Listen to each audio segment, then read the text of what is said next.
அஸ்ஸலாமு அலைக்கும் and hi every one. இன்றைக்கி நம்ம டே 5ஓட இஃப்தார் ஸ்பெஷல் தான் பார்க்க போகிறோம். வீடியோ பார்க்கறதுக்கு முன்னாடி இன்னும் நம்ம சேனலை சப்ஸ்கிரைப் பண்ணாமல் இருக்கீங்கன்னா சப்ஸ்கிரைப் பண்ணிடுங்க. அப்படியே பக்கத்தில் இருக்க பெல் ஐக்கானே கிளிக் பண்ணிடுங்க. இப்போது வீடியோக்குள்ளே போகலாம். எப்போதும் இஃப்தாருக்கு கடல் பாசி தான் செய்வோம். அதே கடல் பாசியை வச்சு மில்க் புட்டிங் எப்படி செய்யலான்னு பார்க்கலாமா? கடல் பாசியை ஒரு அரை மணி நேரம் நல்லா ஊற வச்சு அதை நல்லா காய்ச்சி எடுத்துடலாம் தண்ணியில். நெக்ஸ்ட் பாலை காய்ச்சி எடுத்துடலாம். பால் நல்லா கொதி வந்ததுக்கப்புறம் ஒரு பிஞ்ச் அளவு சால்ட்டு, கொஞ்சமாக வெண்ணிலா எசன்ஸ், உங்களுக்கு தேவையான அளவு சுகர் சேர்த்து நல்லா கொதி வந்ததுக்கப்புறம் ஸ்டவ் ஆஃப் பண்ணி ஒரு ட்ரேயில் வடிகட்டி ஆற வச்சு எடுத்துடலாம். நெக்ஸ்ட் டேட்ஸு, பனானா, நட்ஸ் எல்லாம் சேர்த்து ஸ்மூத்தி ரெடி பண்ணியிருக்கேன். பாதாமையும் கருப்பு திராட்சையும் தனியாக தண்ணியில் ஊற வச்சு எடுத்துட்டேன். இப்போது மில்கில் முந்திரி, டேட்ஸில் சீட்ஸ் ரிமூவ் பண்ணி 5 or 10 minutes நல்லா ஊற வச்சு எடுத்துக்கிட்டேன்.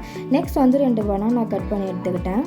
இப்போது பாதாமை தோல் உரித்து அதே மில்கில் எல்லாத்தையும் போட்டு ஒரு மிக்ஸி ஜாரில் கொஞ்சமாக மில்க் ஆட் பண்ணி நல்லா பீட் பண்ணி எடுத்தால் ஸ்மூதி ரெடி.